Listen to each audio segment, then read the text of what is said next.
Hello and welcome to the New Wave Learning vlog. I am Ciara Lees and today we are focusing on the topic of diversity and inclusion in the workplace. We are lucky enough to have with us Mark Taggart. Hello Mark. Hello, how are you? I'm very good, thank you. Good. Just a quick fire round to help us get to know you a little bit, Mark. What company are you from and what is it you do there? So I'm from a company called Electra Components, who are probably better known in the UK as RS Components, which is our trading name. And we're a distribution organisation. We primarily work with engineers, designing, building, maintaining stuff, usually in the industrial sector.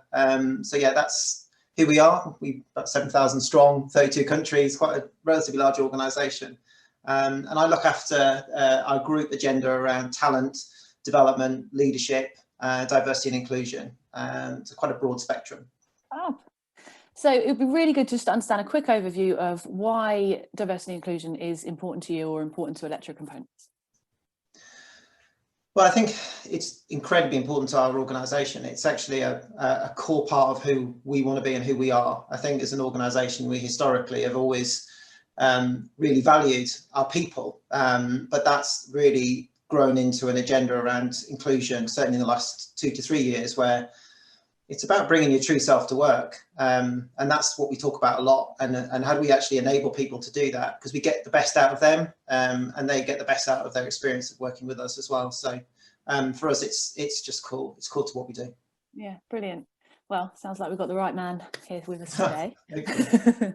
So we'll get things started. So just to, as a way of introduction, this is actually going to be number 1 of a series of 3 different vlogs centered around diversity and inclusion.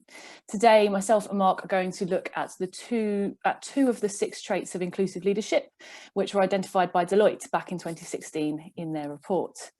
The reason for this is purely the fact that New Wave we're just about to introduce and launch a new programme focused around these 6 traits of inclusion and how we can all start to embody them in our day-to-day lives.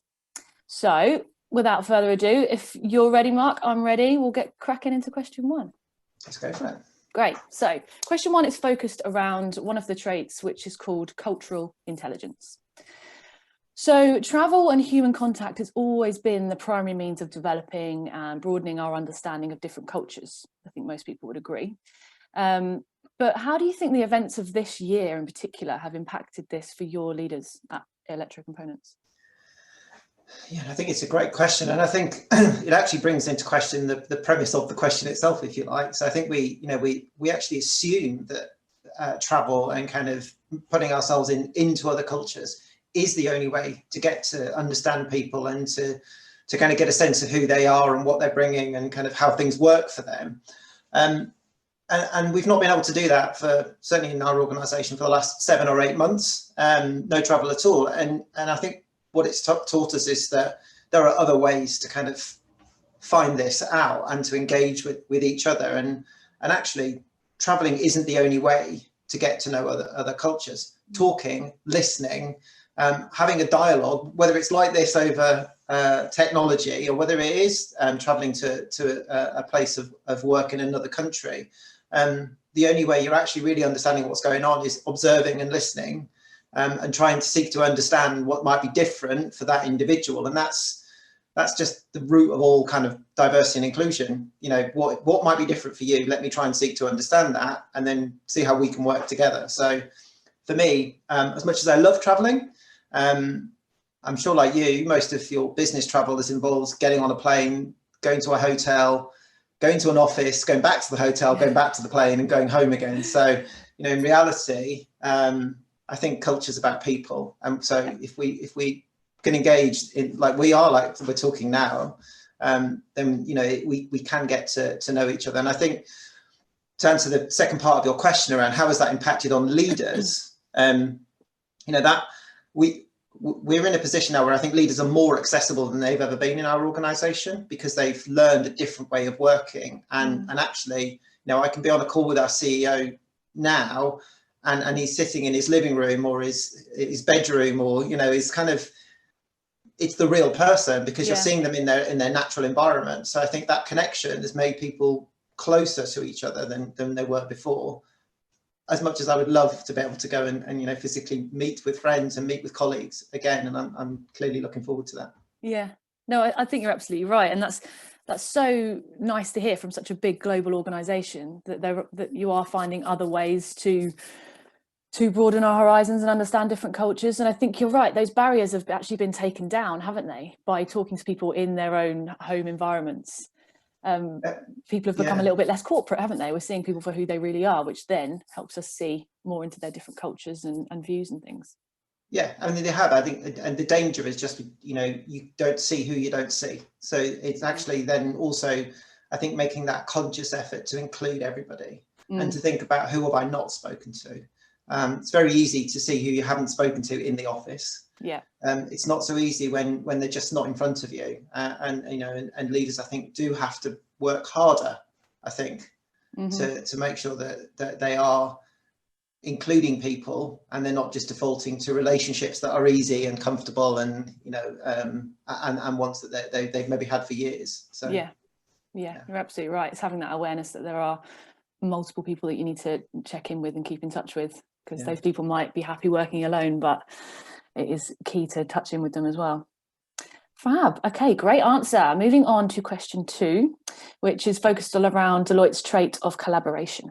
So collaboration among similar people like you and myself, or family, friends, colleagues that you see every day, is usually quite comfortable and easy.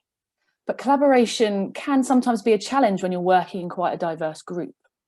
So how do you think organisations can achieve a more collaborative team working environment with this in mind? I think there's a relationship to the previous question. I think because it comes to the time you invest to understand and listen to others that you're collaborating with. I think there is a difference between an easy conversation based on shared norms, shared background, shared, cultural references, for example, and actually something which is productive. So, a nice conversation and a productive conversation aren't always, in fact, often aren't the same thing. Yeah, definitely. So I think, actually real collaboration usually only happens when you do have that diversity, because what you need that spark of difference to kind of generate new ways of thinking and new ways of addressing something that you're trying to work on together. So, again, I think then as a leader, again, it's about the work you've got to put in and realize that, not everybody will be the same as you. I work with colleagues that are great in the moment and can contribute fantastically well on the spot. And I have to admit, 9 times out of 10, I'm more of a reflector. So I sometimes feel put on the spot when I'm in a meeting and I need a little bit of processing time. That might be seconds, or it might be actually, can I go away and come back? Yeah, I'm the same actually. Takes me days and then I'll be like, do you know what? I've got a good response to that. Right now, and actually, now I know, sometimes we don't have the luxury of that, but I guess it's if we really want to truly collaborate with people, it's recognizing that people will work at different paces, and will have different needs in terms of what good looks like for them. And if you want the best outcome for the group, as opposed to necessarily just pushing through your own agenda, then again, it's about investing that time to think, actually, is everybody being heard? And I think the final point as well was around what we mean by diversity, and kind of the opposite of that, I guess, which is, where someone might be in the minority in a group. And that's about people just being the lone representative, if you like. So that isn't always about the way in which we traditionally describe diversity. It could be that you are very different to all the other people in the room, and you don't feel that you are reflected in that group and therefore can't voice your own opinion. You haven't got the opportunity to contribute. So, as somebody that would be potentially leading that group of people, is thinking about who do I need to include and what is it they need to be included, not just, you haven't said anything for a while, what do you think? It's fine. It's a great question to ask, but there are probably some better questions and maybe some work you can do in advance to think about what you might need to do in that meeting to get the best out of a collaborative group, if you like. So yeah, definitely. I think this is where a lot of what you said really brings in some of the other traits of inclusive leadership. So definitely the cultural intelligence, as we just spoke about, but also like curiosity as a leader. Like, who have you got in that room, and seeking out their perspective in order to really boost that collaboration in that team. Same with things about being courageous, being a courageous leader. So yeah, asking for that person's opinion, or telling everyone else in the room to shut up because this person actually has a really valid point and we're all talking over her because she might be a bit of an introvert. They all feed into collaboration. So it's quite a unique trait, I think. Yeah, no, I think that curiosity thing as well is just, we could talk about, I could talk about that, and it's not the thing I'm here to talk about, but I could talk on another about vlog for pages, because I think it's a critical leadership trait, curiosity, personally. Save that for another day. Right, a final question. This is the biggie. Are you ready? Take a deep breath. In your opinion, what's the biggest barrier to creating inclusive cultures where diversity thrives and people truly feel like they belong? That is a very big question. Sorry. That's all right. Take a moment. No, I think the biggest thing that gets in the way is the thing that gets in the way of you doing what you say, if you see what I mean. So I think we can say we want to create an inclusive culture and mean it, but still not deliver it, because we haven't tackled those biases that sit inside all of us, either conscious or unconscious, actually. And I know there's a lot of research in the space of unconscious bias, but I think a lot of us choose to have conscious biases as well, right? Because those biases are based on our experience and what we think we know and what we think is true, and those beliefs that we've created for ourselves. So I think the thing that gets in the way for me is in organizations, and our organization isn't perfect in this either, by the way. So we have some great examples of inclusivity. We also have some examples of intent being fantastic, but the reality still being, relatively homogenous teams of people that are very similar to each other. And so over time, we've got to look at how are we breaking down those things that get in the way, systematically looking at the way we bring people into the organization, the way we structure teams, the way we choose to promote people around the organization. All of these things are usually done by everybody with positive intent, but our positive intent can get in the way of what we're really trying to achieve. And like I said right at the beginning of our conversation, fundamentally, the culture we want to create is somewhere where people can bring their true self to work. Yeah. And we have to take away all of those barriers that stop somebody being able to bring that true self to work. And the problem is we don't know what all those barriers are. So we have to do a lot of work on ourselves to kind of work out what those things might be. So I think, sorry, it's probably a longer answer than you wanted to your quick fire question, but I think the one thing is many things, but it comes down to those biases that we all have, and some of them need to stay and some of them we need to work through and get past.